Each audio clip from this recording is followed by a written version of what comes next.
경찰의 이미지를 구축하겠다며 도내에도 400대 넘게 보급된 순찰 자전거가 10년 넘게 방치돼 탁상 행정에 논란이 일고 있습니다. 등교 수업 중인 학교에서 코로나19 확진 환자가 발생해 방역이 비상인데 감염 경로가 확인되지 않아 불안감이 커지고 있습니다. 군산형 일자리 사업이 참여업체의 표준 기술 공유 등의 사업 추진 방식과 사업 지정 일정 등을 구체화해 기대감을 높이고 있습니다. 안녕하십니까. 전주 MBC 뉴스데스크입니다. 경찰이 자전거를 타고 순찰을 하는 모습 보신 적 있으신가요?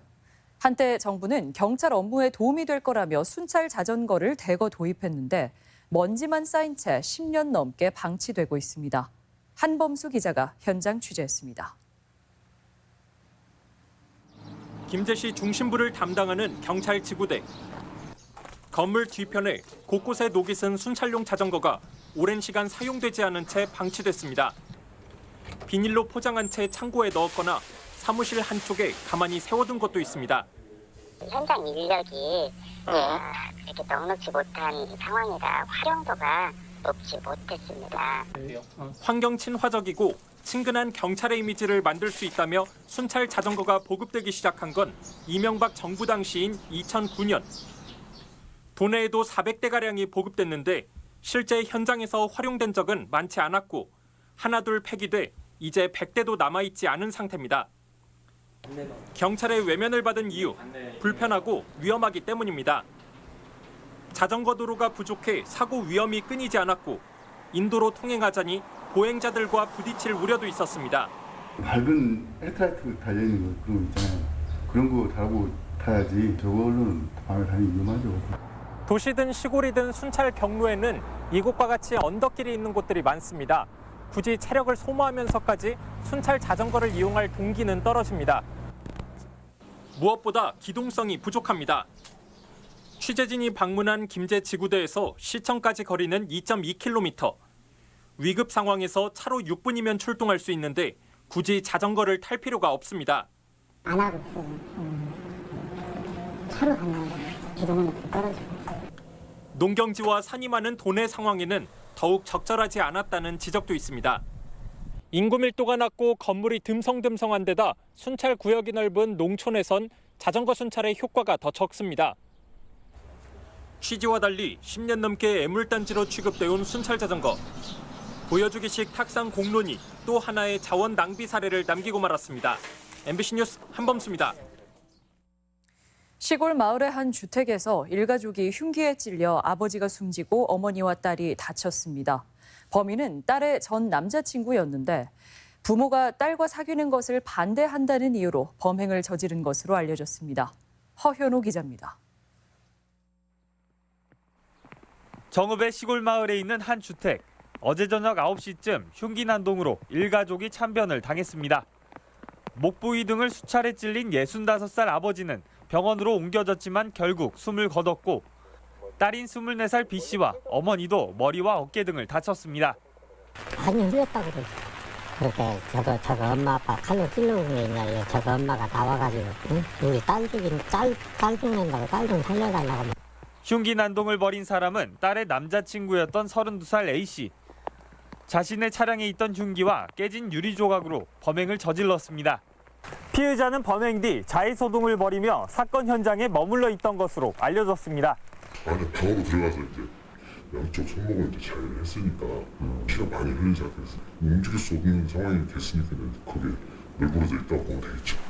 피의자는 피해자 B씨와 2달가량 사귀고 있었는데 경찰은 B씨의 부모가 교제를 반대하자 범행을 저지른 것으로 보고 있습니다. 지금 중환자실에 있어가지고 수술 여부를 봐가지고 치유 여부 의사 의논해가지고 구속을 지는 상황인가 그러고 나서.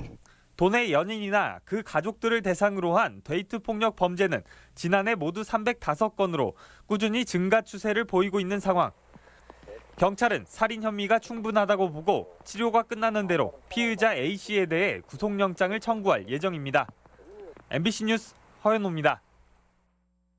지난 4월 나흘 간격으로 실종 여성 2명을 연쇄살인한 최신종이 첫 재판을 받았습니다. 오늘 전주지법 공판에서 최신종 측 변호인은 1차 살인 사건에 강간과 강도살인, 사체 유기 혐의를 적용한 검찰의 공소사실 중 강도와 강제 간음을 부인하고 나서 법정 공방을 예고했습니다. 지난해부터 강화된 법무부의 인권보호 방침에 따라 호송차에 타고 내리는 최신종의 모습은 철통 보안 속에 공개되지 않았습니다. 한 달 만에 그것도 일제 등교 수업이 시작된 학교 안에서 코로나19 환자가 발생하면서 도내 지역사회가 술렁이고 있는데요. 다행히 가족과 친구, 학생 등을 검사한 결과 아직까지 추가 환자는 나오지 않았습니다. 하지만 잠복기인 데다가 감염 경로도 분명하지 않아 안심할 수만은 없는 상황입니다. 강동엽 기자입니다. 전북 지역 코로나19 상황이 일단 한 고비를 넘겼습니다. 확진된 여고생과 연관된 가족과 친구, 다른 전주 여고생 등 960여 명을 검사했는데 모두 바이러스 음성이 나왔기 때문입니다. 지역사회 전파뿐 아니라 학생 간 교내 감염이라는 최악의 상황은 일단 나타나지 않은 겁니다. 그래도 모를 만일의 상황에 대비해 보건당국은 가족과 같은 반 친구 등 40명을 밀접 접촉자로 자가격리 조치했습니다. 나머지 미술학원 관계자와 학생 대부분은 담임교사 등을 통한 능동감시 체계를 유지하기로 했습니다. 확진자와 접촉한 뒤 4일에서 6일 뒤 증상이 나타나는 통상의 잠복기를 고려한 겁니다. 또 확진자 동선에 있는 신발 가게와 룸카페에서는 방문자가 제대로 확인되지 않는 점도 변수입니다. 무엇보다 확진자의 진술만으로는 감염 경로가 뚜렷하지 않다 보니 보건당국이 마음을 놓을 수 없습니다. 그 핸드폰 위치 추적이 가장 주요할 수 있는데요. 그곳에서 환자가 발생한 적이 있는지, 지나온 동선하고 겹치는 부분이 있는지. 위치 추적 결과가 조만간 나오겠지만 현재로서는 사회적 거리 두기와 마스크 착용 등 추가 확산을 막기 위한 개인 방역 수칙 준수가 더욱 중요해지고 있습니다. MBC 뉴스 강동엽입니다. 코로나19 확산 방지를 위해 유흥업소 단속에 나선 공무원을 폭행한 남성이 경찰 조사를 받게 됐습니다. 남원경찰서는 공무집행 방해 혐의로 50대 A씨를 붙잡아 조사하고 있습니다. A씨는 어제 저녁 8시 반쯤 남원 금동의 한 단란주점에서 코로나19 예방을 위해 단속을 나온 20대 시청 직원에게 태도가 불량하다는 이유로 폭언을 하고 배를 때린 혐의를 받고 있습니다.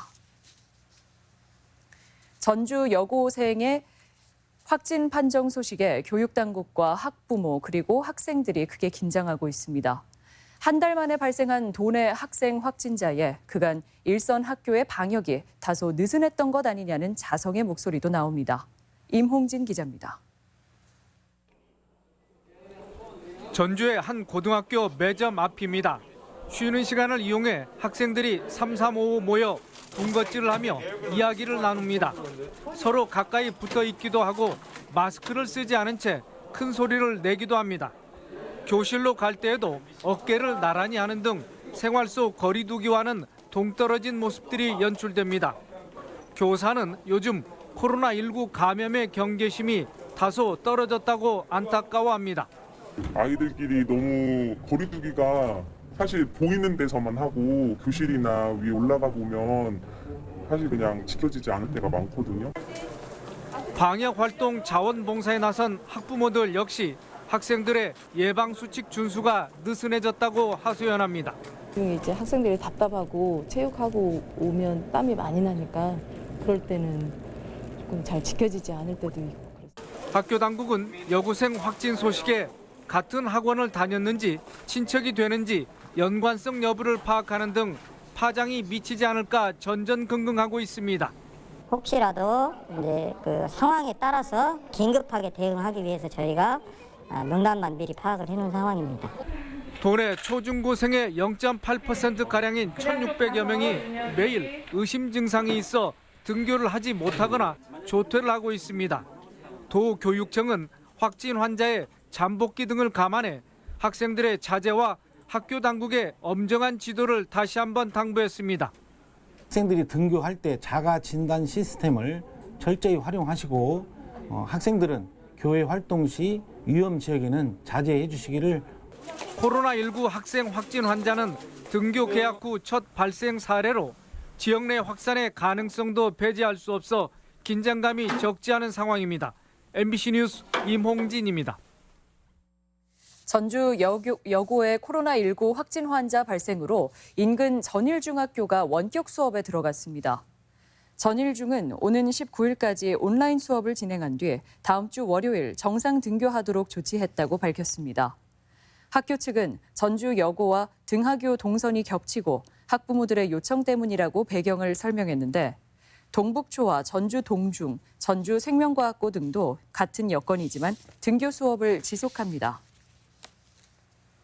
올해 고3 학생 첫 수능 모의평가가 도내에서도 일제히 치러졌습니다. 코로나19로 한 달 연기돼 실시되는 이번 평가는 고3 수험생 18,000여 명이 응시해 1교시 국어 과목을 시작으로 4교시 탐구 영역, 5교시 한문, 제2외국어 과목을 치렀으며 결과는 수능 난이도 조절 자료로 활용됩니다.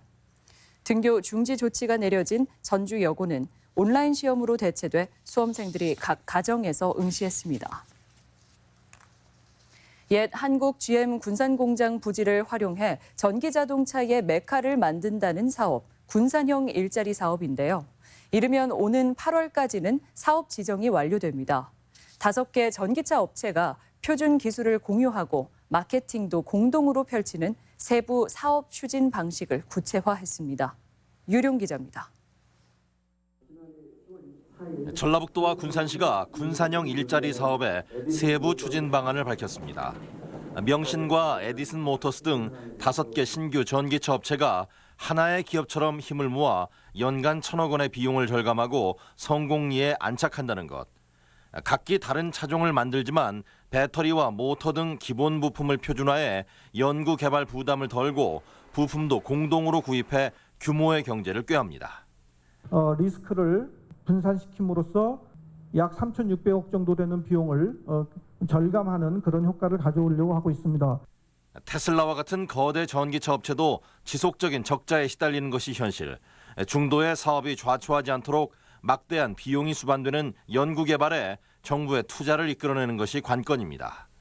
인더스트리를 제대로 뿌리 내리기 위한 R&D 지원이 잘 될 수 있도록 지금까지 지원 잘 됐습니다. 근데 앞으로도 잘 지원될 수 있도록 협력을.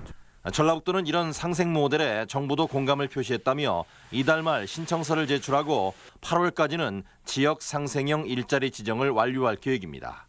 고용 문제가 어느 정도는 해소될 수 있을 것이라고 믿습니다. 뿐만 아니라 코로나의 충격을 극복할 수 있는 커다란 힘이 될 것입니다.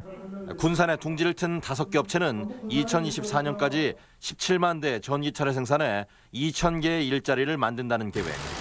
중소 중견 전기차 업체가 하나로 똘똘 뭉쳐 규모의 경제를 이뤄내고 침체된 군산 경제가 다시금 기지개를 켤 수 있을지 주목됩니다. MBC 뉴스 유리용입니다. 자동차 부품 기술 개발과 국산화에 자금이 지원됩니다. 전라북도는 최근 코로나19로 인한 중국산 부품 공급 차질로 완성차 업계가 가동을 중단할 정도로 부품의 대외 의존도가 심화되고 있다며 기술 개발과 국산화 10개 과제에 30억 원을 지원할 계획입니다. 또한 전기차로의 산업 구조 변화를 감안해 전기자동차 부품과 친환경 기술 개발 등에도 자금을 지원하기로 했습니다. 교육부가 군산 서해대 현장 조사를 마무리 짓고 조만간 폐교 여부를 최종 결정하기로 했습니다. 교육부는 오늘 서해대학을 방문해 이사장과 학교 관계자, 교직원과 학생 등을 면담하고 의견을 들었습니다. 학교 측의 폐교 요청에 교육부는 계고 조치 등 관련 절차에 착수하겠다는 입장이어서 신입생 모집 절차가 시작되는 10월 이전 폐교가 가능할지 주목됩니다. 국회 예결위원인 윤준병 의원이 국회를 방문하는 공무원과 도민들을 위해 자기 사무실을 할애했습니다. 전북권 뉴스였습니다.